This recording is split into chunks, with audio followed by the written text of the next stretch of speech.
Welcome back everyone to another Regal Tails.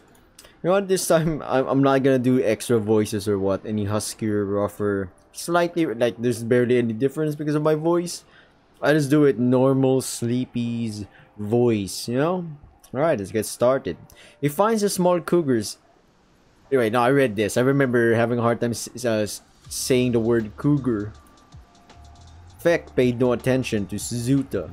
His attention was fully occupied on a peculiar scroll. The cougar's gaze snapped up to meet his wolven superior in the eye. A flash of concern trickled his brow. Zuta felt non-pleased at the ill look on his partner's face. I know we agreed no bad news after sunset, but... He hops off of the dead body and hands the scroll over to Zuta. A subtle look of bewilderment pulls at the reserve wolf's face as he caught the full figure of the corpse. It was a bat, though the body was a disfigured mess. Thanks to its dynamic fall from grace, courtesy of Naja's strong hurl, there was no mistaking the leathering wings coiling around its mangled frame. Zuta takes the scroll and unravels it. Doubt we're gonna get much info out of this trip, boss. The note is as vague as horse shit. Feck pads back over to the dead bat and lightly kicks its leg. Bastard's body best be worth his weight in gold to his family after the trouble he gave us. Nothing worthwhile in his pockets. And not sure yet. Edron and I spent most of our time trying to pull this impaled bastard out between his crevice. You can only get so far with a damn spear embedded in your gut and stuck between a hard place. He squats down beside the mangled corpse. That thing came out of his pants while we were tossing around, but I'll rummage around more while you read that. Zuta grumbles slightly as he attempts to read the parchment. The cloudy night sky made it difficult to read. To his distaste, he finds it more troubling to read the elegant handwriting spread across the page. Zuta stands beside Feck, struggling to make out the words. Oopsie. Can't read the damnedest light. You said you were able to read it, right? The cougar, cigar, nods while pulling out a small coin purse from the bat's back pocket. He shoves his paw in and pulls out knuckles worth of gold from it. Feck was nearly tingling with delight at the heavy weight of riches within his paw. Oh yeah. Don't quote me for quoting it, but it said something along the lines of... Trail the beasts, take note of their comings and goings. If the worst should arise, remind the scavenger what they're fighting for. That kind of crap. Zuta growls under his breath. Not enough information to go off on, he thought. At least not in this time of day. Try as he could, his eyes stalked over the dead bat, trying to find anything of notoriety from it. Nothing. It adorned slick black leather that meshed well with its natural black skin. It brandished no emblems or any house crest either, that he could see. A cell sword, perhaps? He couldn't make out anything. Where the hell did Cyrix run off to with that lantern? Feck flips the body over into its back. Its rib cage resembled a bashed-in watermelon. Nothing but red mush occupied its caved-in chest. Out of the mutilated mass, he spots something out of place within the crushed rib cage. Something shiny. A necklace? An amulet, he thought. There was a peculiar pattern etched into it, but the cougar couldn't make it out, not with murky red blood obscuring it. He tries to pull it out, but feels a tug of a chain fight against him. His eyes were drawn to the bat's neck and notices a lengthy chain necklace tucked away under his armor. Curiosity had bested him now. We just undo the chain, out of respect. He fiddles around with the chain. His paws went across the cold metal chinks. He couldn't feel any clips or knots to undo it. Nothing but one big chain link, he realized. Feck grunts and unknowingly tugs at the chain. The dead bat had caused more problems than it should have, and Feck was at his wit's end with it. Just fucking let me loot you.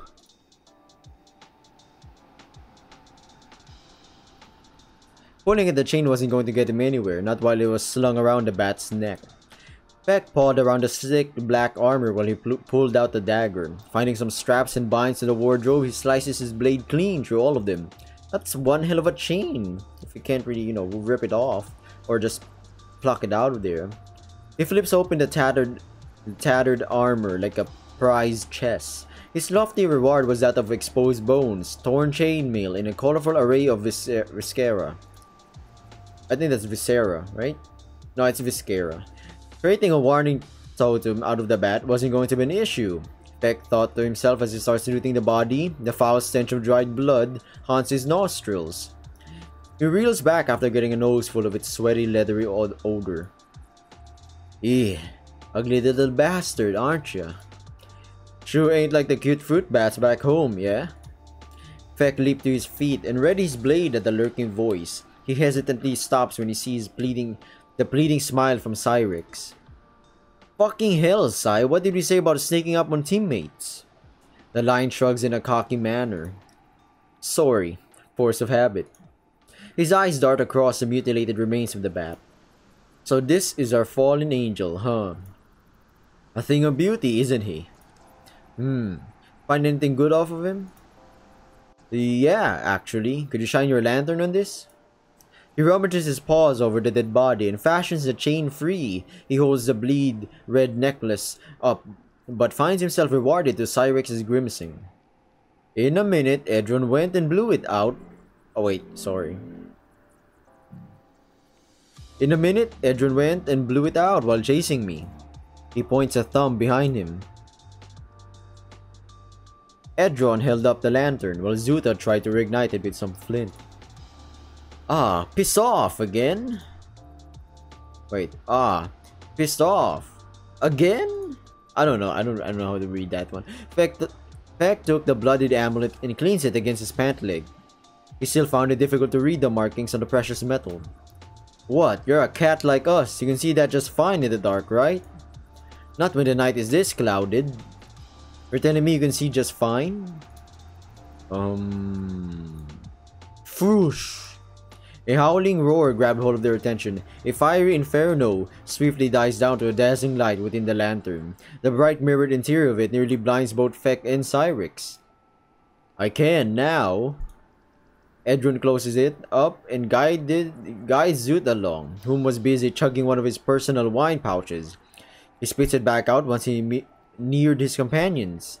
His ghostly white fur was blackened from the chin down. He takes off a glove from his right paw, still steaming with heat. Anything yet? Was that really necessary? Zuta stares at Cyrix with a hollowed expression, only to shrug him off. Wind was howling too much to get the proper flame in. Better not have melted anything.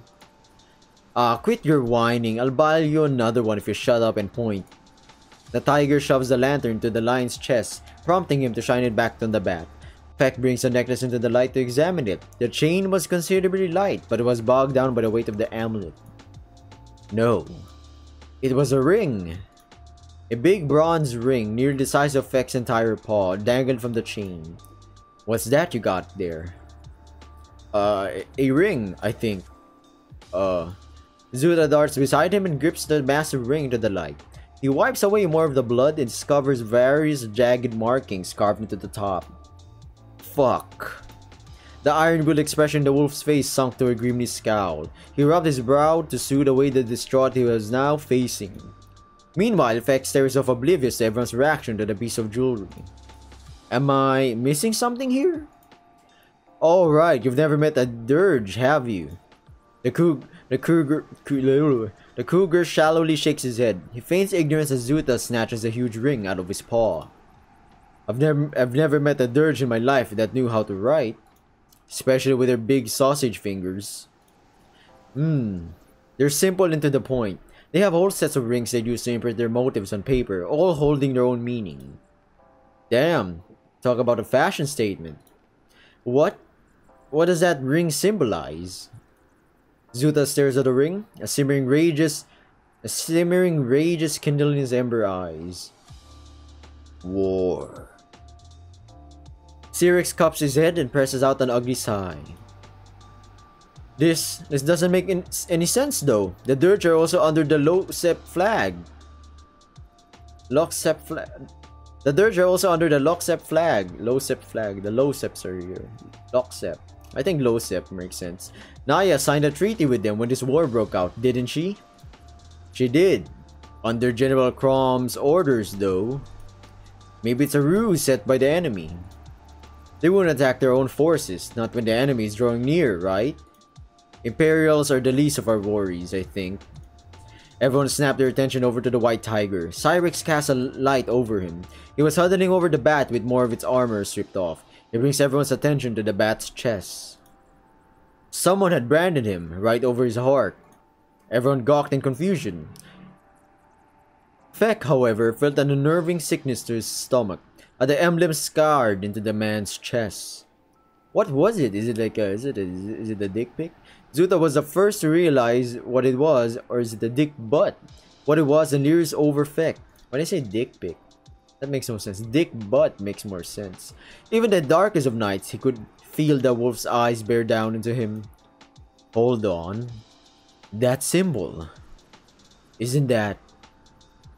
He ready to point the obvious out, but fell flat as he saw Feck hold his left ear with a nervous tick. He restrains himself from saying it, but Feck completes it for him nervously. The North Wind Trading Company? Ah, the Dutch East Indian Company, huh? Company! Was it the Dutch Indies? I can't remember. Yeah, looks about right. Cyrix shines a light over the scar and hisses with disgust. The fur from the bat was seared off down to the flesh, leaving a burnt scar of an elegant spaded anchor adorned on its chest. Edron continues to strip the bat's armor strap by strap. Last I checked, the Valar Empire has a strict capital punishment. Oh, Sleep is losing it, bros and gals. Last I checked, the Valar Empire has a strict capital punishment for slaver companies, right? Unless they opened the market with him, I doubt they sent this guy. Cyrix's face cringed with confusion, completely puzzled by what he was hearing. Everyone was at this point. They were part of the Losep alliance. What was the point of spying on them like this?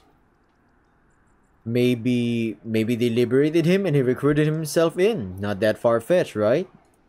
He looks at Feck with a weak smile. No. Feck pads over and he kneels beside Edron, and the corpse. He eyes the mark with a bitter grimace. The North Wind likes to brand certain slaves in a few areas to keep track with who does what.